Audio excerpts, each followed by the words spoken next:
Good morning. കഴിഞ്ഞ ക്ലാസ്സിൽ എന്താണ് നാം പഠിച്ചത്? സോഷ്യൽ മാപ്പ് അല്ലേ? ഇപ്പോഴെന്താണ് സോഷ്യൽ മാപ്പ്? സമൂഹത്തിൽ ഒരു വ്യക്തിയുടെ സ്ഥാനം കാണിച്ചു തരുന്നു. സമൂഹത്തിൽ ഒരു വ്യക്തിയുടെ സ്ഥാനം എന്തെന്ന് കാണിച്ചു തരാനായിട്ട് സോഷ്യൽ മാപ്പിന് കഴിയുന്നു, സമൂഹ ഭൂപടത്തിന് കഴിയുന്നു. സമൂഹത്തിൽ മറ്റുള്ളവരുമായി ബന്ധപ്പെടുന്നത് കൊണ്ട് സ്വന്തം സ്ഥാനം നിർണ്ണയം നടത്താനും സമൂഹ ഭൂപടം സഹായിക്കുന്നു. ഇനി നമുക്ക് നോക്കാം ഭൂമിശാസ്ത്രപരമായിട്ടുള്ള ഭൂപടം. ഇതാണ് നിങ്ങൾക്ക് അറിയാവുന്ന ഭൂപടം അല്ലേ? നമ്മൾ പല സ്ഥലങ്ങളിലും കണ്ടിട്ടുള്ളത്. ഇതെന്താണ്? എന്തിനെ കുറിക്കുന്നു? നിങ്ങളുടെ പ്രദേശത്തിൻ്റെ സ്ഥാനം നിർണ്ണയിക്കുന്നു അല്ലേ? നിങ്ങളുടെ പ്രദേശത്തിൻ്റെ സ്വഭാവം നിർണ്ണയിക്കുന്നു. ഇതിനൊക്കെയാണ് ഭൂമിശാസ്ത്രപരമായ ഭൂപടം നാം ഉപയോഗിക്കുന്നത്. അടുത്തതായി, സമൂഹ ഭൂപടത്തിൽ നിങ്ങളുടെ സ്ഥാനം നിർണ്ണയിക്കുന്ന സ്വത്വങ്ങൾ ഏതൊക്കെയാണെന്ന് നമുക്ക് നോക്കാം. സ്വത്വങ്ങൾ എന്ന് വെച്ചാൽ എന്താണ്? സ്വത്വങ്ങൾ, ഐഡൻറ്റിറ്റീസ്. സമൂഹ ഭൂപടത്തിൽ നിങ്ങളുടെ സ്ഥാനം നിർണ്ണയിക്കുന്ന സ്വത്വങ്ങൾ ഏതൊക്കെയാണെന്ന് നമുക്ക് പരിശോധിക്കാം. നിങ്ങൾ ഉൾപ്പെടുന്ന സമൂഹ സംഘം. നിങ്ങൾ ഏത് ഗ്രൂപ്പിലാണോ, ഞാൻ കഴിഞ്ഞ ക്ലാസ്സിൽ പറഞ്ഞു, നിങ്ങളൊരു പൊളിറ്റിക്കൽ ഗ്രൂപ്പിലായിരിക്കും, അല്ലെങ്കിൽ ഒരു മത ഗ്രൂപ്പിൽ അംഗമായിരിക്കും. ഇപ്പോൾ SNDPയിൽ അംഗമായിരിക്കും, NSSൽ അംഗമായിരിക്കും. പലരും പല ഗ്രൂപ്പിലാണ്. ജാതീയമായിട്ടും മതപരമായിട്ടും പല പല സംഘടനകളും, പുരുഷ സ്വയ സംഘങ്ങളിൽ അംഗമായിരിക്കും, അങ്ങനെ ട്രേഡ് യൂണിയനിൽ അംഗമായിരിക്കും, അല്ലെങ്കിൽ ഏതെങ്കിലും കമ്പനിയിൽ അംഗമായിരിക്കും. ഒരു പോയിന്റ് എന്ന് പറഞ്ഞാൽ നിങ്ങൾ ഉൾപ്പെടുന്ന സാമൂഹ്യ സംഘം, ഗ്രൂപ്പ്. രണ്ടാമത്തത് ഭാഷ. മലയാളിയോ, തമിഴ് സംസാരിക്കുന്ന തമിഴ്, ഹിന്ദി സംസാരിക്കുന്നവർ ഹിന്ദിക്കാർ അല്ലേ? അങ്ങനെ ഭാഷാപരമായിട്ട് നമ്മൾ ഒരു ഗ്രൂപ്പായിരിക്കും. അതുപോലെ നമുക്ക് ഏത് കാണാൻ കഴിയും? നിങ്ങളുടേതായ വേറെന്തൊക്കെ പറയാൻ പറ്റും അല്ലേ? അച്ഛനും അമ്മയും അല്ലേ? നിങ്ങളുടെയോ നിങ്ങളുടെ മാതാപിതാക്കളുടെയോ സാമ്പത്തിക ശേഷി. ഒരാളുടെ സാമ്പത്തിക ശേഷി കണ്ടിട്ട് അവൻ്റെ സ്റ്റാറ്റസ് നിർണ്ണയിക്കും. ചിലപ്പോൾ വിദ്യാഭ്യാസം കാണത്തില്ല, പക്ഷെ അവന് ഇത്തിരി കാശുണ്ടെങ്കിൽ അവനൊരു സമൂഹത്തിൽ ഒരു വില കൊടുക്കും. വിദ്യാഭ്യാസം ഉണ്ടെങ്കിൽ പക്ഷേ സാമ്പത്തികമായിട്ട് പിന്നോട്ട് നിൽക്കുകയാണെങ്കിലോ അതിലും വേറൊരു സ്റ്റാറ്റസ്. സമൂഹം ഒരു പദവി ഒരു വ്യക്തിക്ക് നൽകുന്നു, അവൻ്റെ സൊസൈറ്റി അവനൊരു പദവി നൽകുന്നു. ഇതെല്ലാം സോഷ്യൽ മാപ്പ് കണക്കാക്കുന്നു. അതുപോലെ മതം, നിങ്ങളുടെ പ്രദേശം, ജാതി, ഇതൊക്കെയാണ് സ്വത്വങ്ങളെന്ന് പറയുന്നത്. ഒരു സമൂഹത്തിൽ നിങ്ങളുടെ ഭൂപടം, ഒരു സമൂഹ ഭൂപടത്തിൽ ഒരു വ്യക്തിയുടെ ഭൂപടം നിർണ്ണയിക്കുന്ന ഘടകങ്ങളാണ് ഈ പറഞ്ഞ കാര്യങ്ങൾ. ഒരു സമൂഹ ഭൂപടം നാം എങ്ങനെയാണ് തയ്യാറാക്കുന്നത്? നമ്മൾ എങ്ങനെയാണ് ഒരു ഭൂപടം തയ്യാറാക്കുന്നത്? നമ്മൾ ഗവേഷകരൊന്നും അല്ലല്ലോ. സോഷ്യോളജിക്കൽ പരമായിട്ട് നിങ്ങൾക്ക് ചിന്തിക്കാൻ പറ്റുമോ? ഒരു സാധാരണ മനുഷ്യൻ അവൻ്റെ സാമാന്യ ബോധത്തിൽ നിന്നാണ് ചിന്തിക്കുന്നത്. അപ്പോഴെങ്ങനെയാണ് ഒരു സമൂഹ ഭൂപടം നാം എങ്ങനെയാണ് തയ്യാറാക്കുന്നതെന്ന് നോക്കാം. അത് നമ്മുടെ സാമാന്യ ബോധത്തിൽ അധിഷ്ഠിതമാണെന്ന് ഞാനിപ്പോൾ പറഞ്ഞു കഴിഞ്ഞു. നമ്മുടെ കുട്ടിക്കാലത്ത് നമുക്ക് ലഭിച്ച അറിവുകൾ ആരെങ്കിലും പറഞ്ഞും കേട്ട് നമ്മൾ അതിൽ സോഷ്യലൈസേഷൻ പഠിച്ചു. ഒരാളുടെ ജനനം മുതൽ മരണം വരെ നടക്കുന്ന ഒരു പ്രോസസ്സാണ് സാമൂഹ്യവൽക്കരണം എന്ന് പറയുന്നത്. ഓർമ്മയുണ്ടോ? ഇത് തൻ്റെ സാമാന്യ ബുദ്ധിയിലാണ് സാധാരണ മനുഷ്യൻ ചിന്തിക്കുന്നത്. ഇത്തരത്തിലുള്ള സാമാന്യ ബോധ ഭൂപടങ്ങൾ വഴി തെറ്റിദ്ധരിക്കപ്പെടുന്നു, കാര്യങ്ങൾ വളച്ചൊടിക്കപ്പെടുന്നു. അതിനുള്ള സാധ്യതകൾ ഏറെയാണ്. അതുകൊണ്ട് സാമാന്യ ഭൂപടം ഉപേക്ഷിച്ചാൽ മാത്രമേ ശരിയായ ഭൂപടം നമുക്ക് തയ്യാറാക്കാൻ സാധിക്കൂ. എന്താണ്? സാമാന്യ ഭൂപടം ഉപേക്ഷിച്ചാൽ മാത്രമേ ശരിയായ ഭൂപടം. നമുക്കിനി എന്താണ് സാമാന്യ ബോധം എന്താണെന്ന് നോക്കാം. Sociology and common sense understanding. സാമാന്യ ബോധം എന്നത് വ്യക്തിപരമായ അഭിപ്രായങ്ങളാണ്. ഓരോ വ്യക്തിക്കും വ്യക്തിപരമായിട്ടുള്ള അഭിപ്രായങ്ങളാണ്. ഓരോരുത്തരും ഓരോ രീതിയിലാണ് ചിന്തിക്കുന്നത്. അതുകൊണ്ടാണ് പറയുന്നത് സാമാന്യ ബോധം എന്നത് വ്യക്തിപരമായ അഭിപ്രായങ്ങളാണ്. കോമൺ ആയിട്ട് അല്ലെങ്കിൽ പൊതുവായിട്ടുള്ള ധാരണ സ്വന്തമായിട്ട് ഒരു സയൻറ്റിഫിക് ഒരു അളവുകോലുമില്ലാതെ സാധാരണ മനുഷ്യൻ നോക്കിക്കാണുന്നതിലൂടെ അവൻ പറയുന്ന കാര്യങ്ങളാണ്, അഭിപ്രായങ്ങളാണ് അവിടെ നമുക്ക് കാണാൻ കഴിയുന്നത്. രണ്ടാമത്തെ ഭാഗം എന്ന് പറയുന്നത് ഇതിന് ശാസ്ത്രീയമായ ഒരു പിൻബലവുമില്ല. ഒരു തെളിവുകളോ ശാസ്ത്രീയമായ പഠന രീതികളോ ഇതിനില്ല. എന്നാൽ സാമൂഹ്യശാസ്ത്രത്തിൻ്റെ രീതി എന്ന് പറയുന്നത് ശാസ്ത്രീയമാണ്. അത് സാമാന്യ ബോധത്തിൽ നിന്നും തത്വചിന്താപരമായ ആശയങ്ങളിൽ നിന്നും വ്യത്യസ്തമാണ്.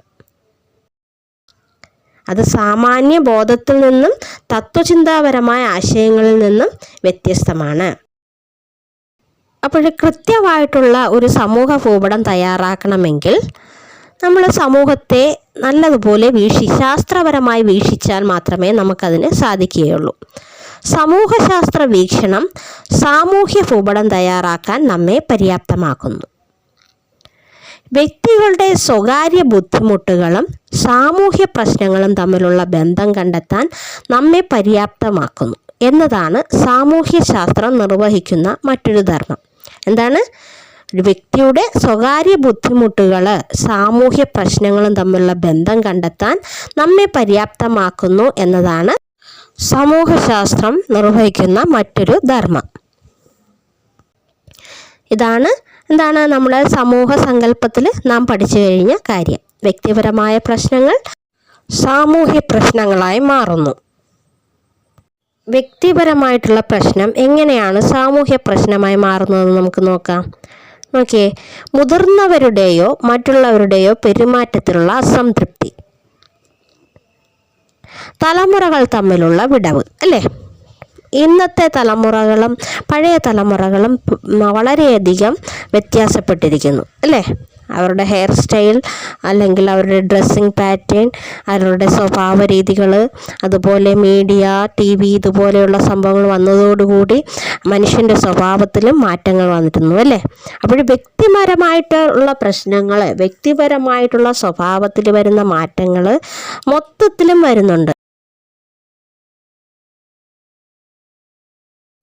അടുത്തത് ഭാവിയെക്കുറിച്ചുള്ള ഉത്കണ്ഠ. അത് വ്യക്തിപരമായ പ്രശ്നങ്ങളാണ്. പഠിച്ചു, വലിയ മേഖലയിലൊക്കെ എത്തി, പക്ഷേ മുന്നോട്ടുള്ള കാര്യങ്ങളിൽ ഉത്കണ്ഠ ഉണ്ട്. അപ്പോഴത് അൺഎംപ്ലോയ്മെൻറ്റ്, അല്ലേ? തൊഴിലില്ലായ്മയ്ക്ക്. അടുത്ത് ആത്മവിശ്വാസത്തെ തകർക്കുന്ന സന്ദർഭങ്ങൾ.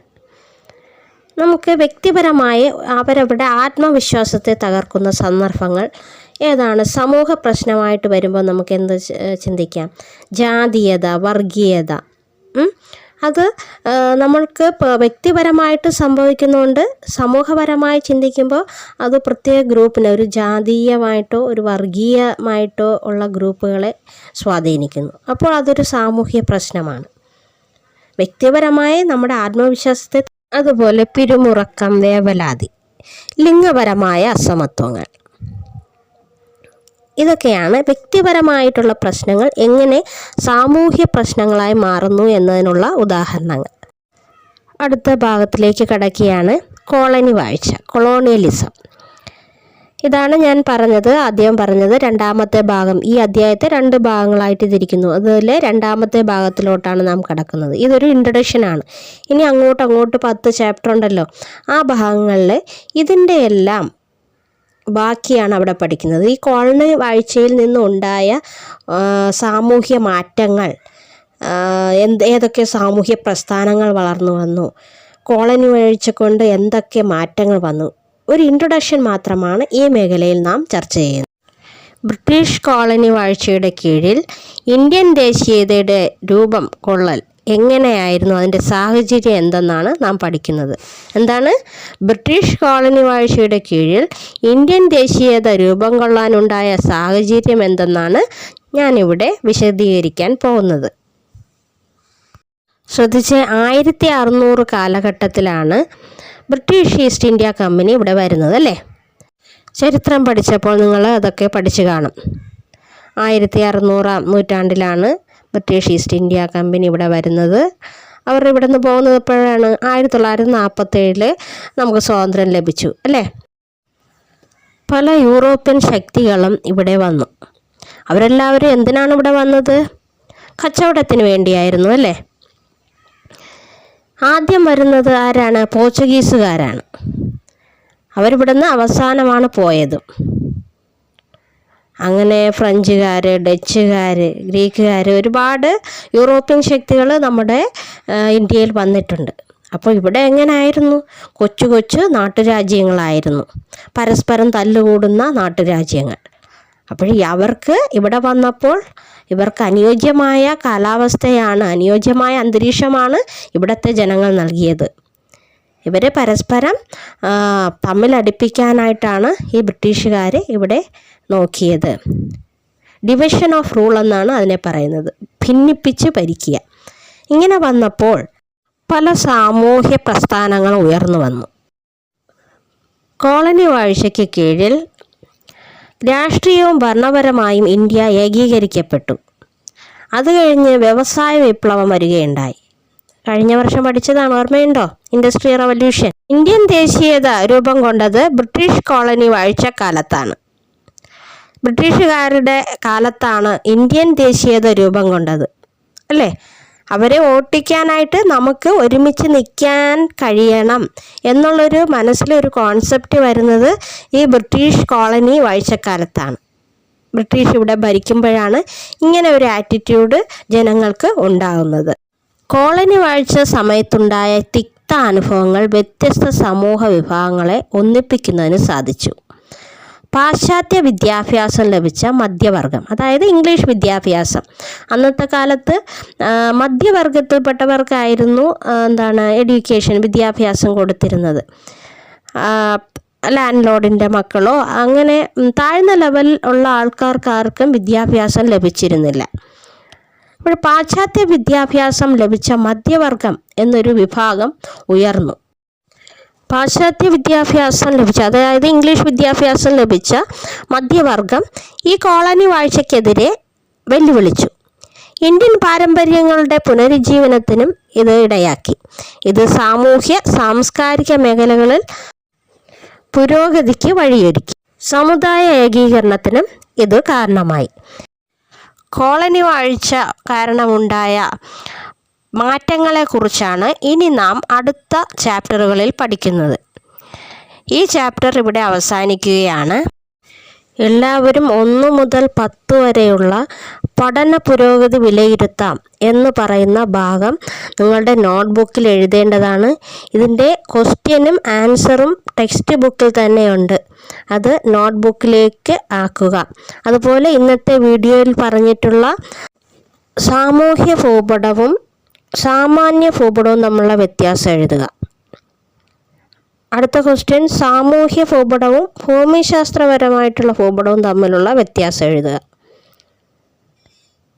ഇത് രണ്ടാണ് ഇന്ന് പ്രധാനമായിട്ടും പഠിച്ചത്. അതുപോലെ കോളനി വാഴ്ചയെ പറ്റിയും നാം പഠിച്ചു.